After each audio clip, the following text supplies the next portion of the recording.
They say that money talks, but in the story of Jacob Reed and Charlotte Price, it screams. Imagine the crushing weight of being humiliated in public, having your dreams shattered and a loan denied simply because your boots are covered in mud. It makes your blood boil, doesn't it? We have all felt that sting, being judged by someone whose arrogance is blinded by social status, someone who believes the battle of money versus love is already won by their wallet. But you need to lean in for this, because this farmer isn't just walking away with a broken heart, she is stepping onto a path of destiny that will deliver the ultimate instant regret to the man who mocked her. This isn't just another revenge drama, it is a life-changing roller coaster of karma and justice. We are about to witness a rich man-poor woman dynamic completely flipped on its head, leading to a shocking twist that no one saw coming. You will see Jacob Reed stand tall in his glass tower, only to face an underdog victory so sweet it tastes like pure satisfaction. When Charlotte Price returns, she proves that while he controls the cash flow, she owns the future. She hasn't just come back to pay a debt, she has bought the bank, turning a cold rejection into the spark for a potential billionaire romance rooted in redemption. Before we dive into this storm of emotion, I have a challenge for you. If you believe that character is worth more than currency, smash that like button to take a stand with us.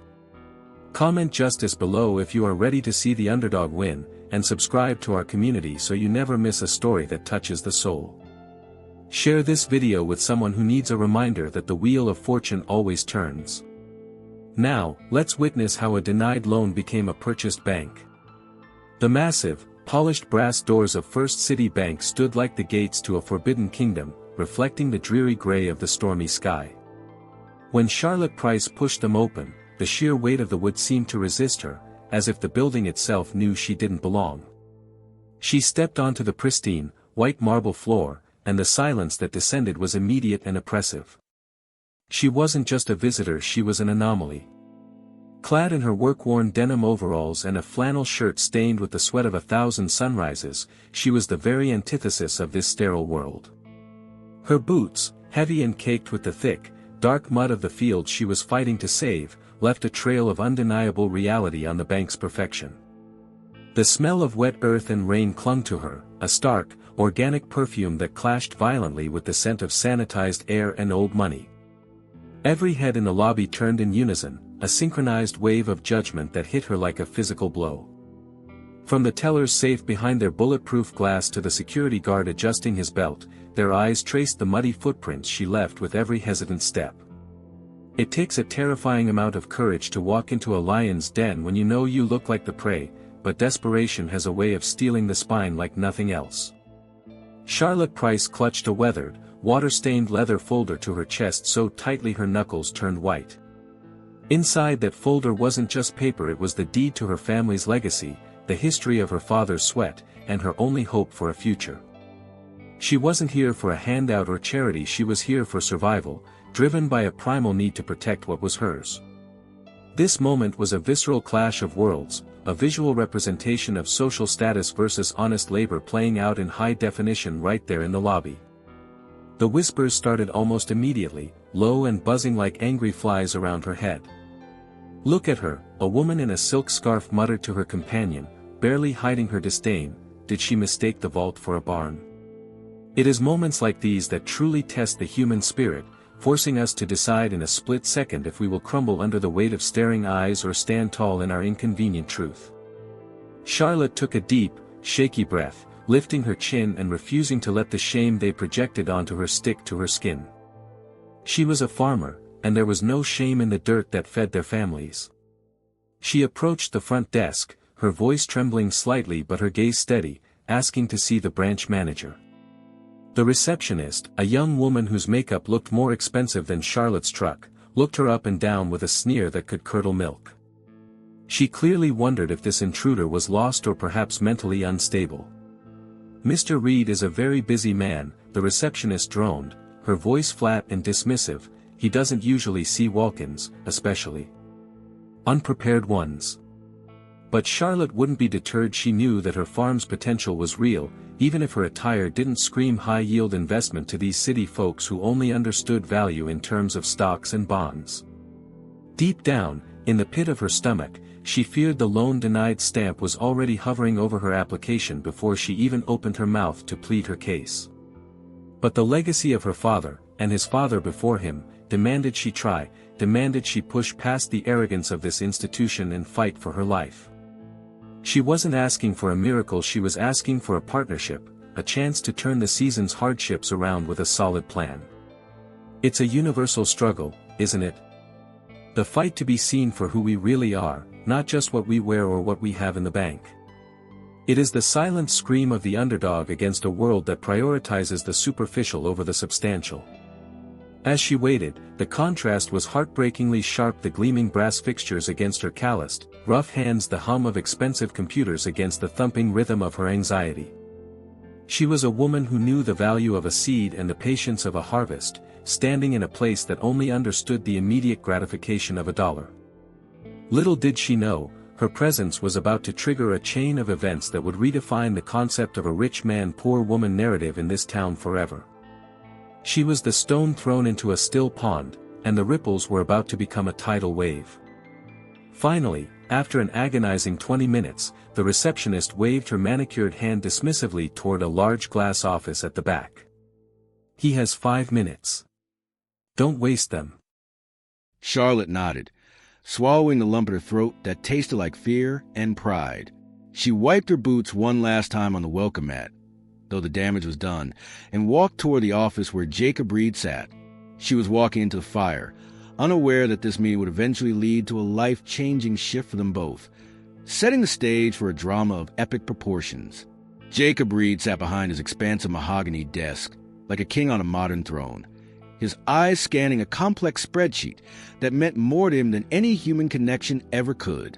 He was the epitome of the modern banker, sharp, ruthless, and impeccably dressed in a tailored Italian suit that cost more than Charlotte's tractor. The office smelled of rich leather and premium coffee, a sanctuary of wealth insulated from the messy realities of the outside world. When he heard the knock, he didn't look up, expecting a high-profile client or a subservient employee come and stroke his ego.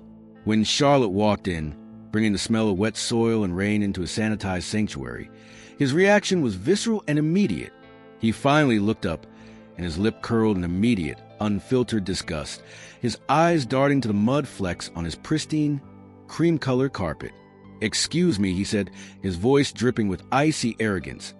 "Sharp enough to cut glass. I think the service entrance is around the back for deliveries." He didn't see a person with a story. He saw a mess to be cleaned up, a stain on his perfect day. It's a tragic flaw of the elite, isn't it? To mistake cleanliness for character and wealth for worth. His gaze was a physical shove, designed to push her out of his space before she could contaminate it further. Charlotte tried to speak, to introduce herself with the dignity she had practiced in the mirror, but Jacob held up a manicured hand to silence her instantly.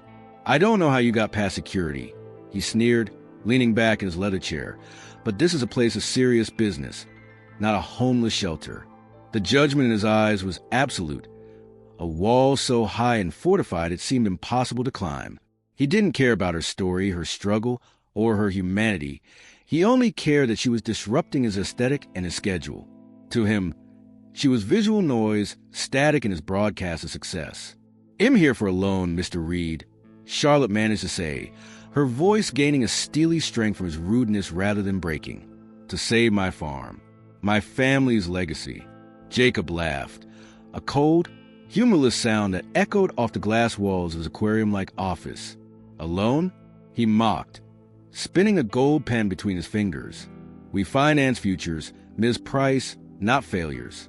And looking at the state of you failure seems to be the only crop you're cultivating successfully." It was a brutal, unnecessary blow, a verbal slap designed to make her feel small and insignificant. This moment perfectly encapsulated the money versus love for humanity conflict. Jacob loved his status, his power, and he hated anything that threatened it or looked lesser.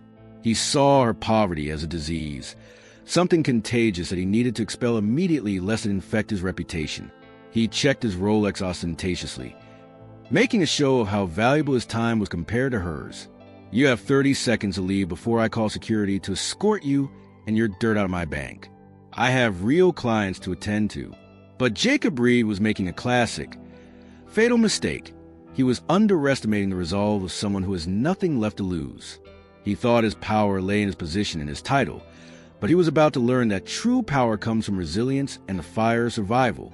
He saw a farmer. He should have seen a storm coming. The air in the room grew thick with tension, the silence stretching like a rubber band ready to snap, charged with the electricity of unvoiced class warfare. He turned back to his computer screens, dismissing her entirely, assuming his word was absolute law in this domain. "Go on," he muttered, waving a hand without looking at her. "Don't make me say it twice."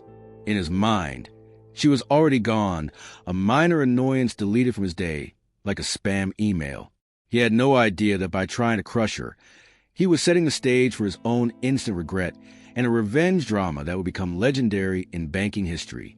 The physical distance between where Charlotte Price stood and where Jacob Reed sat was only a few feet of carpet, but in reality, it was an ocean of circumstance. On one side of the desk sat a man who had never known the panic of an empty cupboard, the dread of a dry season, or the physical ache of exhaustion. Jacob Reed lived in a world of abstract numbers, hedge funds, and gala dinners where the biggest crisis was a bad table location.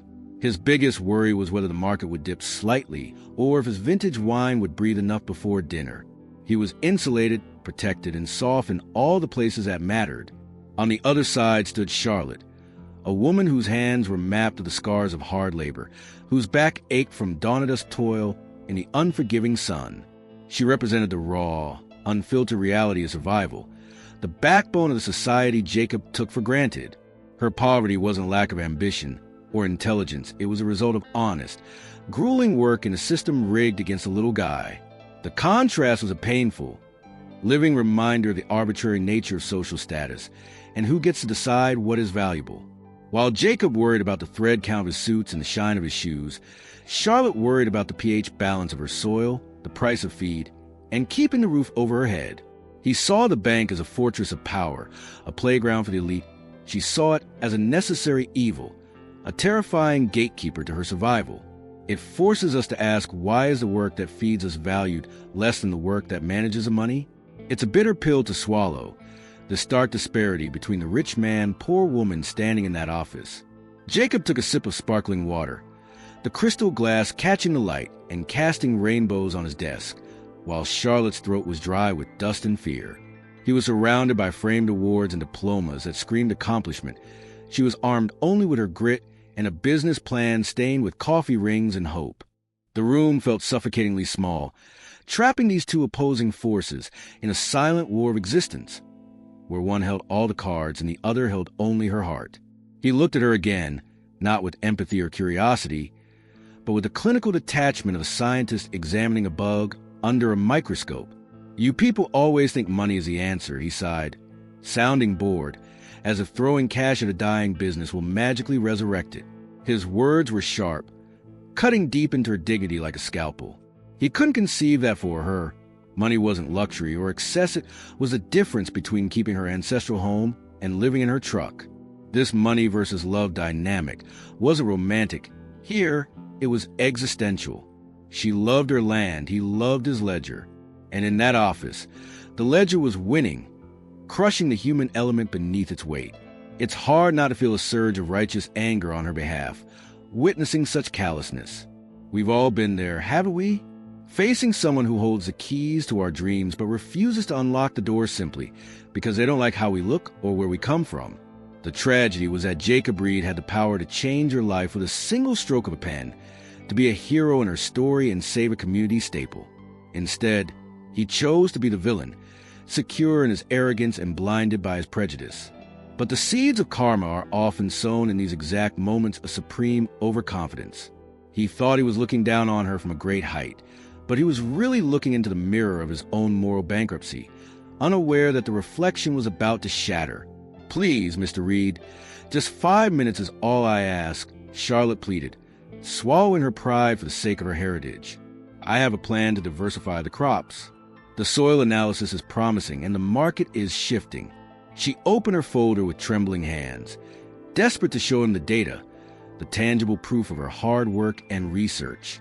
But Jacob Reed wasn't interested in data or facts. He was interested in an audience for his wit. At that exact moment, The glass door swung open, and a couple of his wealthy clients walked him in suits that mirrored Jacob's, smelling of expensive cologne and easy money. Jacob's eyes lit up with a malicious idea, a spark of cruelty igniting. "Gentlemen, come in," he beckoned, his voice booming. "You're just in time for a live lesson in economics." He gestured towards Charlotte like she was a museum exhibit of failure, a prop for their amusement. "This," Jacob announced, his voice projecting for the benefit of his peers, "is exactly why we have strict lending criteria. This is what desperation looks like when it hasn't done its homework." The men chuckled, shaking their heads, their eyes raking over Charlotte's muddy boots and worn clothes with undisguised amusement. Humiliated, Charlotte felt the heat rise to her cheeks, a burning mix of shame, fury, and helplessness. She stood there, stripped of her armor, exposed to their ridicule. "I know farming isn't glamorous to you," she said, her voice shaking but defiant, "but it feeds families, including yours." Jacob laughed louder this time, a performative sound. "My food comes from a private organic grocer, darling, not from the dirt you're tracking onto my floor." The cruelty was casual, effortless, and precise. He was enjoying this, using her pain as lunchtime entertainment for his social circle, bonding with them over her degradation. He snatched the business plan from her hands, flipping through it carelessly, crinkling the pages.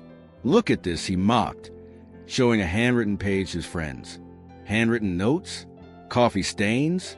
It's adorable, really, like a child's school project, not a business proposal." The loan denied verdict wasn't just a business decision. Anymore, it was a public flaying. He was stripping her of her dignity piece by piece, ensuring she felt the full weight of her inferiority. It creates a pit in your stomach, doesn't it? Watching someone kick a person when they are already down. It's the ultimate sign of weakness masquerading as strength. Charlotte stood her ground, digging her nails into her palms, refusing to cry, refusing to give him the satisfaction of seeing her break. She was the underdog victory waiting to happen. But in this moment, she was just a target for the classist bullying.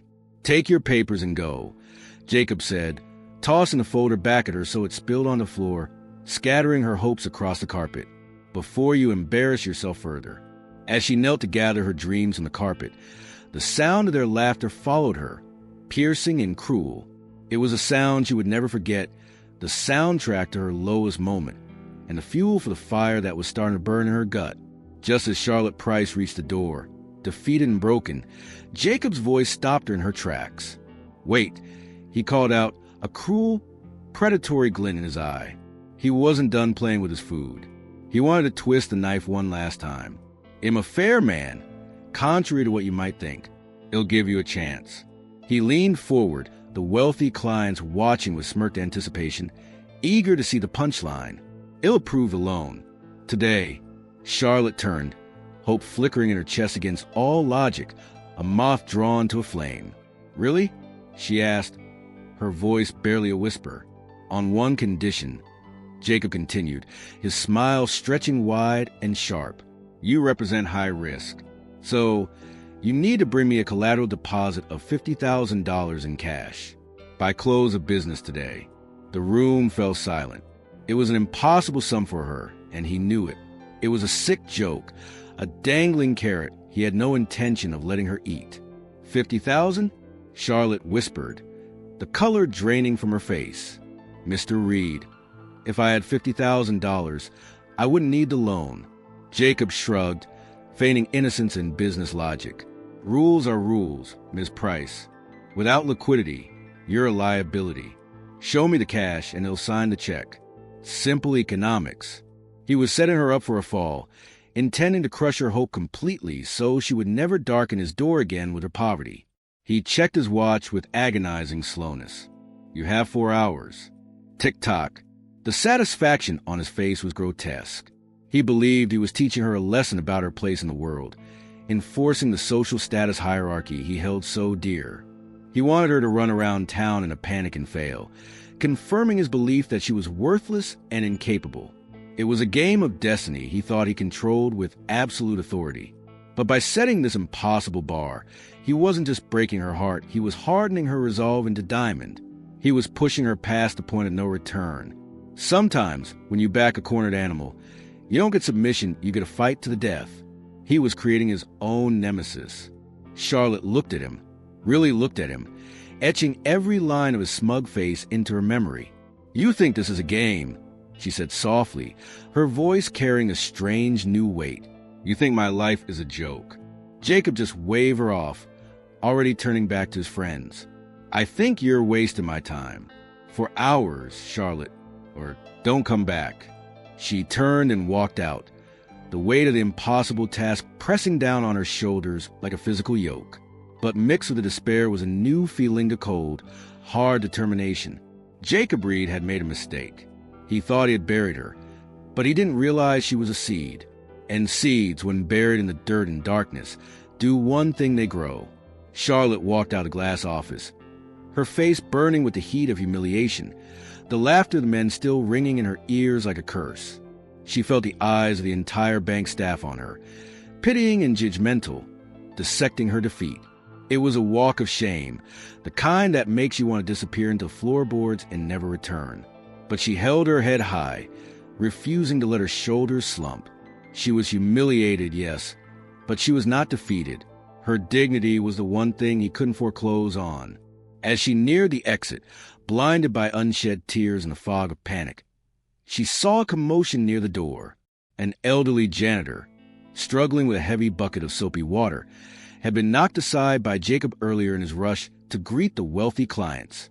The old man was on his knees, frantically trying to clean up a spill, looking terrified of losing his job over a simple accident. People stepped around him, ignoring his struggle, treating him as invisible furniture just as they had treated her. Without hesitation, Charlotte Price stopped. She didn't check her watch. She didn't worry about the impossible deadline. She dropped her folder and knelt beside him in the wet mess. "Here, let me help you," she said, her voice gentle and steady. She used her own flannel sleeve to help wipe the floor, ignoring the mud and soap soaking into her own clothes. The janitor looked up, shocked, his eyes wide. "Miss, your clothes." He stammered. "It's just dirt," she smiled sadly. "It washes off. Unkindness doesn't." This moment defines the true character of our farmer. Even at her lowest, facing total financial ruin, she paused to lift someone else up. It forces us to ask what word describes her attitude right now. Drop it in the comments if you respect this level of grace under fire. While the banker mocked her from his tower, she was down on the ground, showing more nobility in the mud than he had in his entire privileged life. She helped the man to his feet, checking if he was hurt, dusting off his uniform. "You're a good soul," the janitor whispered, gripping her hand with calloused fingers. "Better days are coming for you. I can feel it." It felt like a hollow promise, then a platitude, but it was a spark of destiny. This act of kindness wasn't strategic, it was who she was. And unbeknownst to her, it was the first unconscious step in her underdog victory. She gathered her things, gave the janitor a reassuring nod, and pushed through the heavy doors into the pouring rain. The world outside was gray and cold, mirroring her internal state of shock. But she carried a small warmth with her, the knowledge that she hadn't let Jacob's cruelty turn her cruel. She had preserved her soul in the face of the soulless. She walked to her truck, the engine sputtering and coughing as it started. She didn't have the $50,000. She didn't have a plan, but she had her integrity. And as she drove away, leaving the banker and his arrogance behind in the rearview mirror, the universe was already beginning to shift the scales of karma in her favor, balancing the books in a way no accountant could predict. From the large glass window of his office, Jacob Reed watched the scene unfold on the street below. He saw Charlotte kneel. He saw her help the janitor. For a split second, a flicker of genuine confusion crossed his face. Why would she, a woman with nothing, stop to help a nobody? It defied his logic of transactional value. But the moment passed quickly, replaced by his habitual cynicism and hardened worldview. Pathetic, he muttered to himself, turning back to his clients with a shake of his head. She's weak. That's why she's poor. She wastes time on things that don't generate profit. In his worldview, empathy was a liability, a leak in the hull of success, a distraction from the pursuit of power. He dismissed her kindness as a lack of focus, reinforcing his belief that the money versus love battle was a zero-sum game where money always, inevitably, won. He poured a round of aged scotch for his guests, celebrating the bullet they dodged by not lending to her. "You have to be ruthless in this business," he bragged, swirling the amber liquid. "You can't let sentimentality cloud your judgment. We aren't a charity." He felt superior, untouchable, completely unaware that he had just witnessed strength, not weakness. He was mistaking hardness for strength, a common error of the insecure powerful. This is the blindness of arrogance.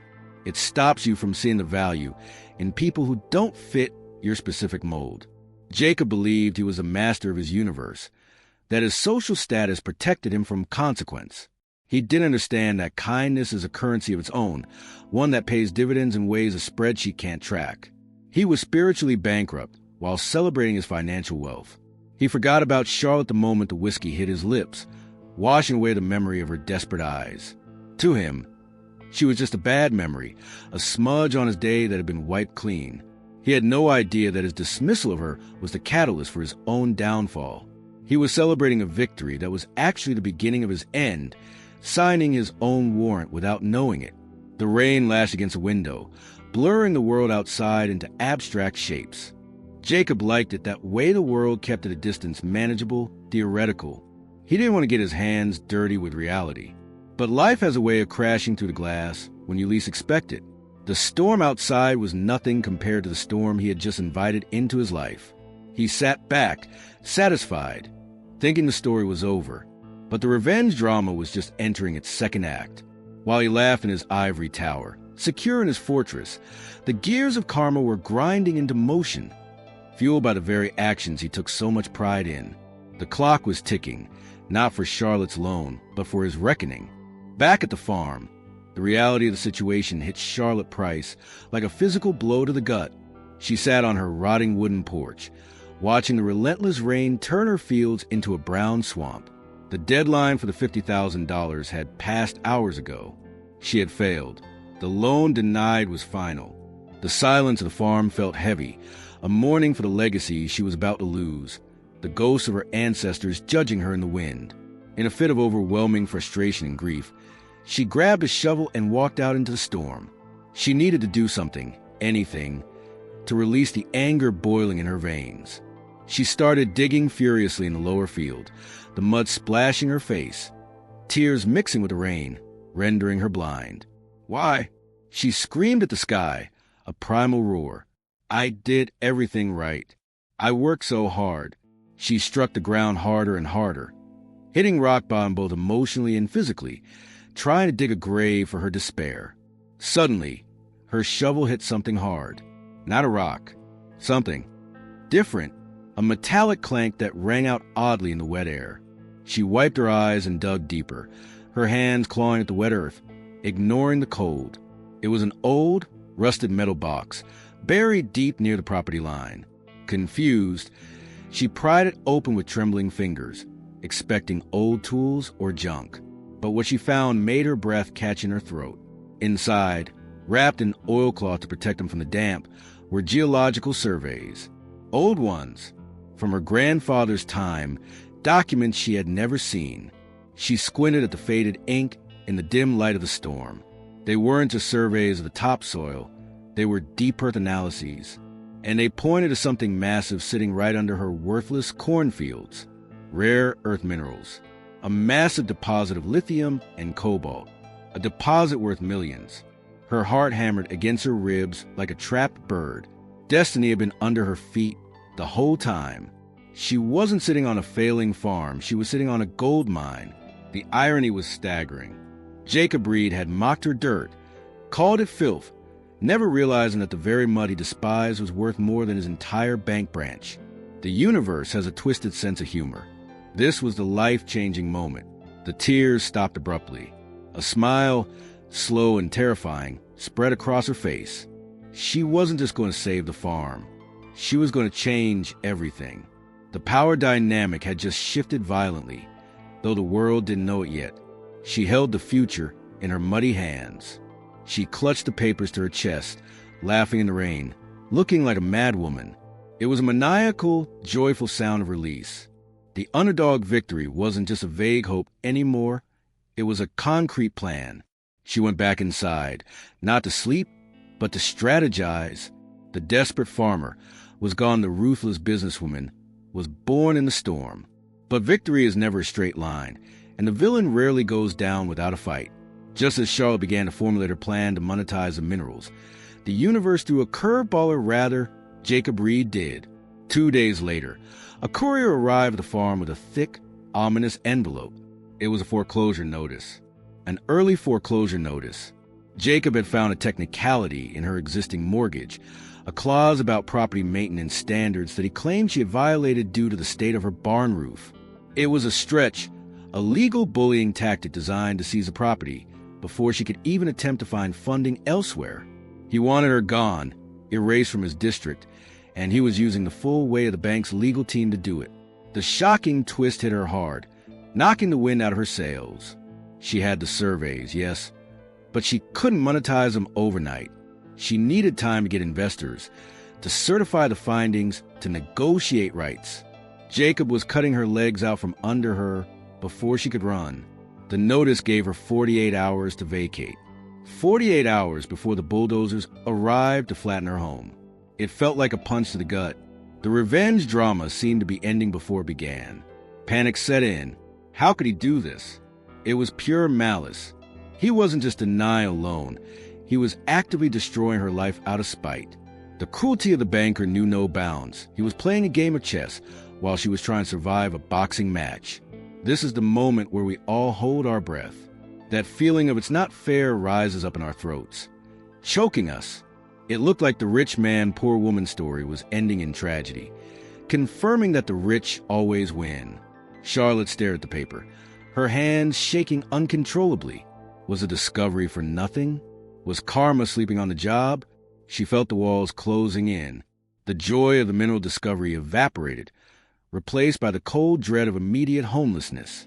Jacob Reed was playing God, and he was a wrathful one. He wanted to ensure her instant regret for daring to challenge him in his office.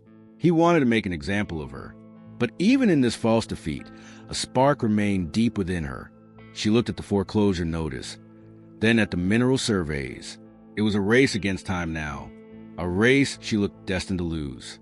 The stakes had never been higher, and the clock was ticking louder than her heartbeat.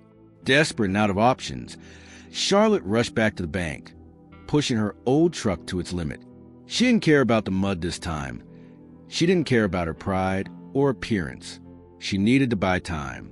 She drove onto the curb, running to the glass doors, waving the geological papers like a flag of truce. But the doors were locked. It was 5:01 p.m. She pounded on the glass with her fists, the sound dull and desperate against the reinforced barrier. Inside, she could see Jacob Reed gathering his things, laughing with a colleague, oblivious to the drama outside. He looked up, saw her frantic face press against the glass, distorted by the rain, and simply checked his watch. He shook his head, mouthing the words were closed, and turned his back on her with a shrug. She screamed his name, begging him to just look at the surveys, to just give her a week. "I have the money. It's right here. I just need time," she cried, her voice cracking. But the soundproofing was excellent. To him, she was just a silent, frantic mime, a nuisance to be ignored. He didn't even pause as he walked toward the back exit, leaving her alone in the cold. The sky opened up again, as if the heavens were crying with her, pouring freezing rain onto her shivering form. She slid down the glass doors, collapsing onto wet pavement. The papers pressed against her chest to keep them dry. She sobbed, a deep, guttural sound of pure heartbreak. It was the sound of a woman who had fought with everything she had and still lost. Humiliated again, but this time with no audience but the indifferent streetlights. If you ever felt unheard, ever screamed into a void that refused to answer, you know this pain. It cuts to the bone and leaves a scar on the soul.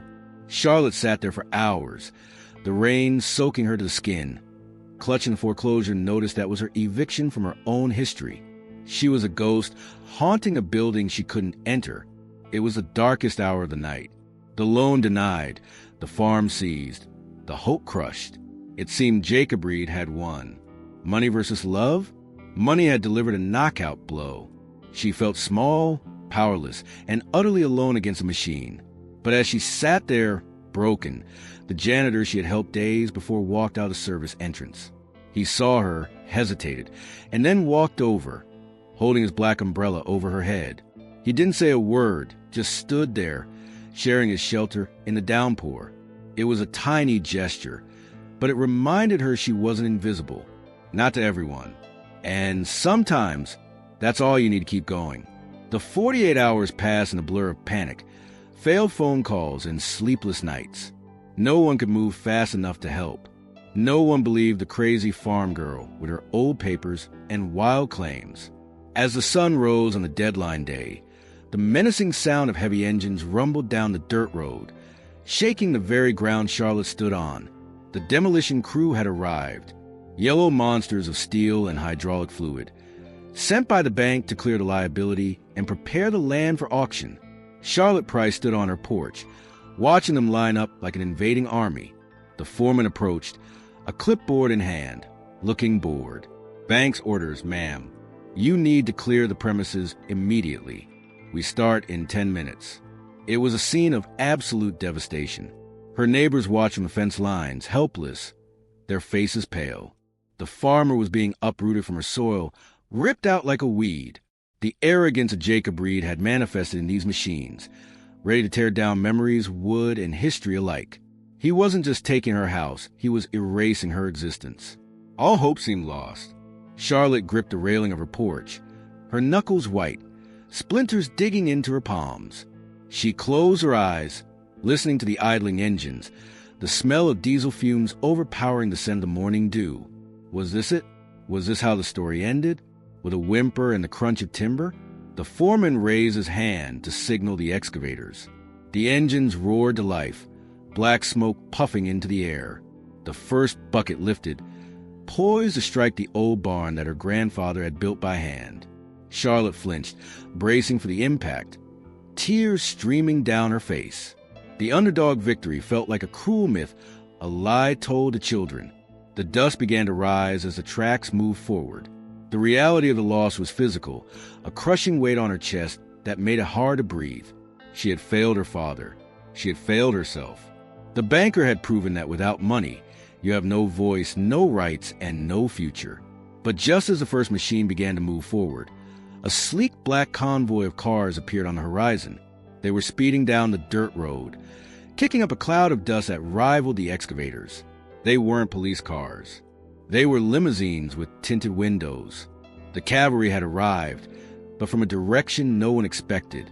A week later, the atmosphere inside the First City Bank was tense, vibrating with anxiety. A frantic, high-priority email had come down from the corporate headquarters in New York.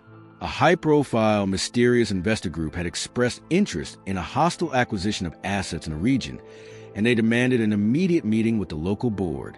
Jacob Reed was nervous, though he tried to hide it. He smoothed his silk tie, pacing the boardroom floor like a caged tiger. He assumed he was in trouble for some minor oversight, or perhaps his ego whisperetta was being promoted. They probably heard about my aggressive portfolio management. He boasted to his assistant, trying to convince himself. Cleaning up those bad loans paid off.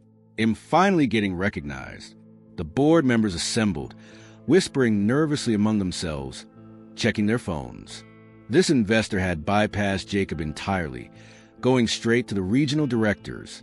That was never a good sign in the corporate world. The heavy double doors to the boardroom opened, and a team of lawyers in sharp suits filed in, setting up documents with military precision. They didn't smile. "Where is the principal?" The chairman asked, his voice shaking slightly. "The investor will be here shortly," the lead lawyer said calmly, not looking up from his papers. "She prefers to make an entrance." Jacob smirked, leaning back. "She? Probably some heiress playing with daddy's money. He'll handle her. I know how to charm these types." His arrogance was incurable, even at the edge of the precipice. The air in the room shifted.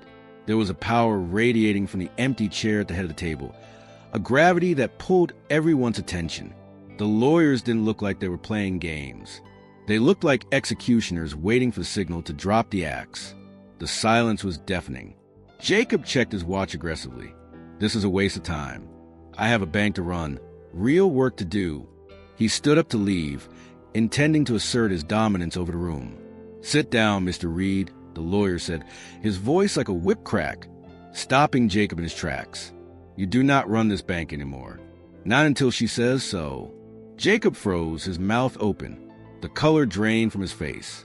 The doors open again. The click of heels on the parquet floor echoed like gunshots.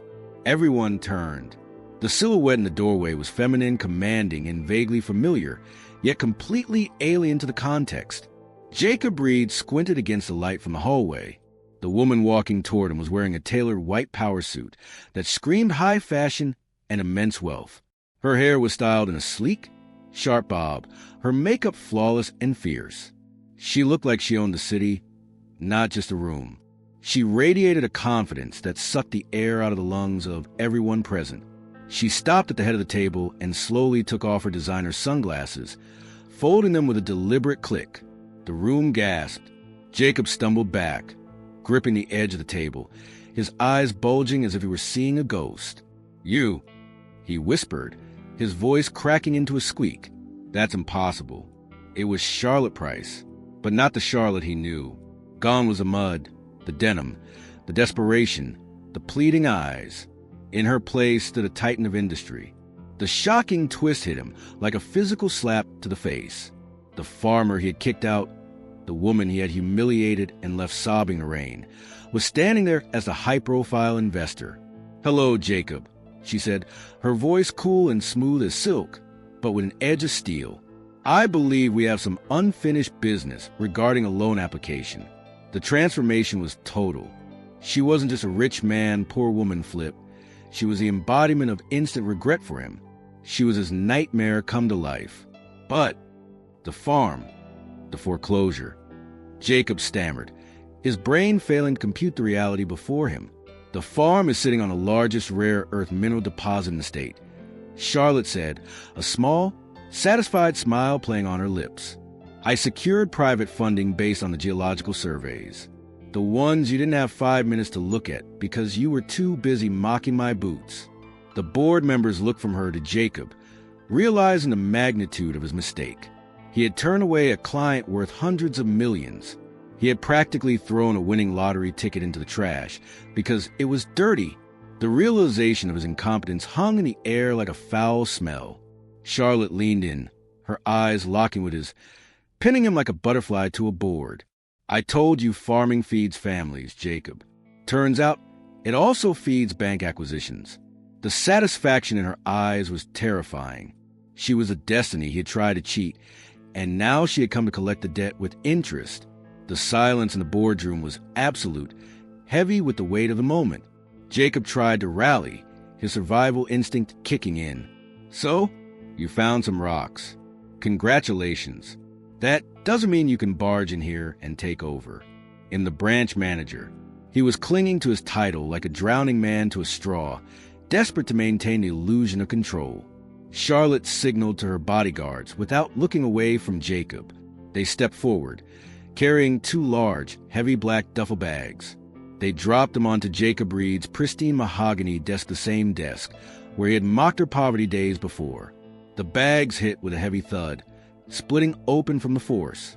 Bundles of cash spilled out, thousands upon thousands of dollars wrapped in bank bands. It was a visual echo of his demand for the $50,000, but multiplied by 10, by 20. I'm not here to pay the loan, Jacob, Charlotte said, her voice ringing with authority. I'm here to buy the bank. I've already purchased a controlling stake from the regional board this morning, she announced, dropping the signed contract on top of the mountain of cash. I own the building. I own the vault. I own the land this bank sits on. And I own that chair you're sitting in. Jacob collapsed into his chair, the air rushing out at him as if had been punched. Bought the bank. The words echoed in his mind, shattering his reality. The farmer had bought the bank. It was the ultimate underdog victory. The power dynamic wasn't just shifted, it was obliterated. You want a liquidity?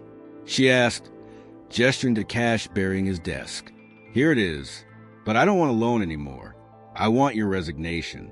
The karma was swift and brutal.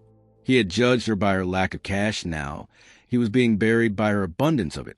The symbol of his power had become the instrument of his defeat.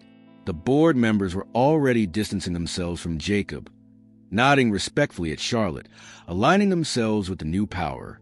They knew where the future lay. Jacob looked at the cash, then at Charlotte.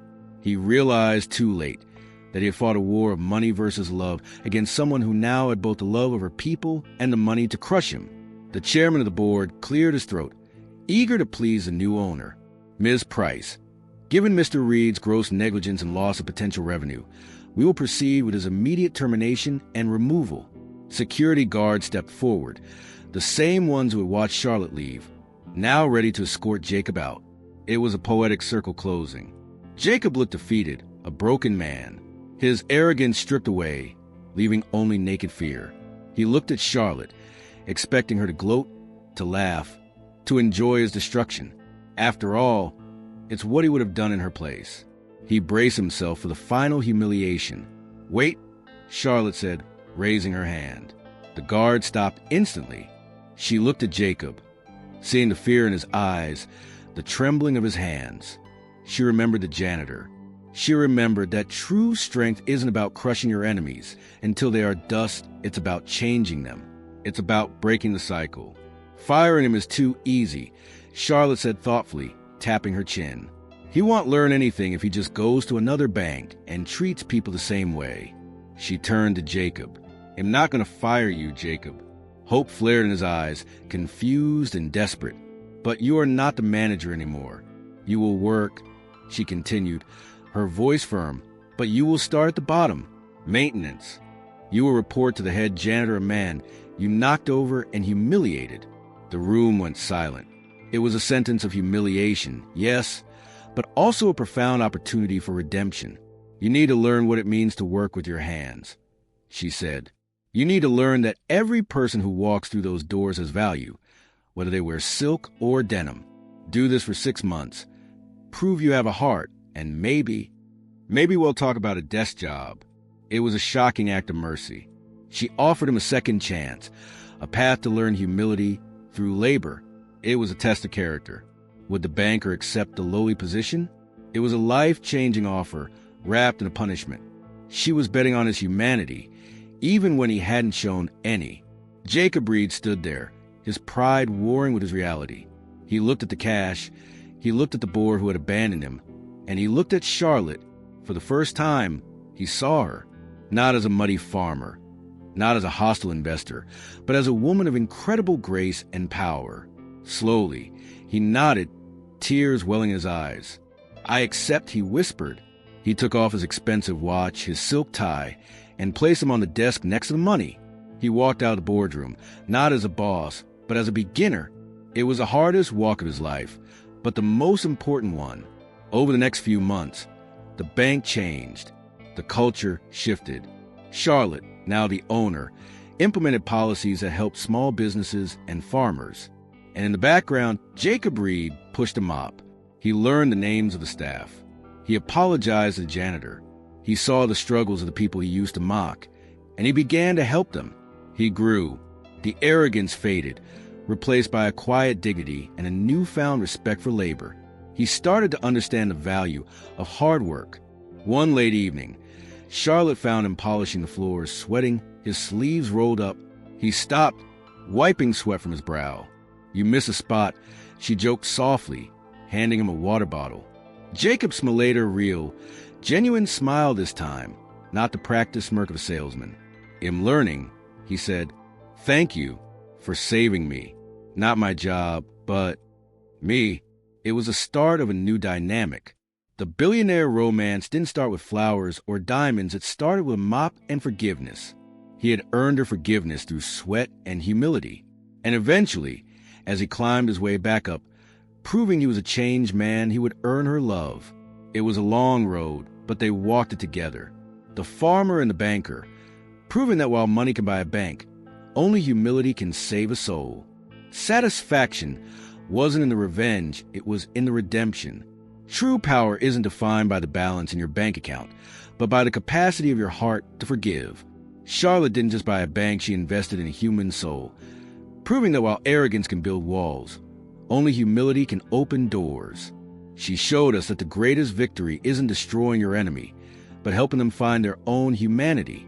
If you also believe that kindness is the ultimate currency and that everyone deserves a second chance when they're willing to do the work, then you have found your home. Subscribe right now and join our community of dreamers who know that character always outshines gold. Now, let's make some noise for the values that matter.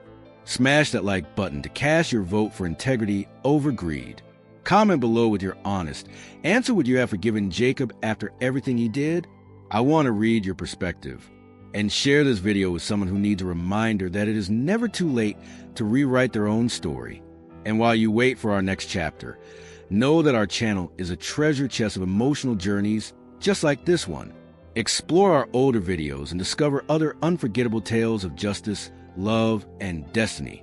And to ensure you don't miss the incredible stories we are preparing for you, activate the notification bell right now. You won't want to be left out of the next emotional roller coaster.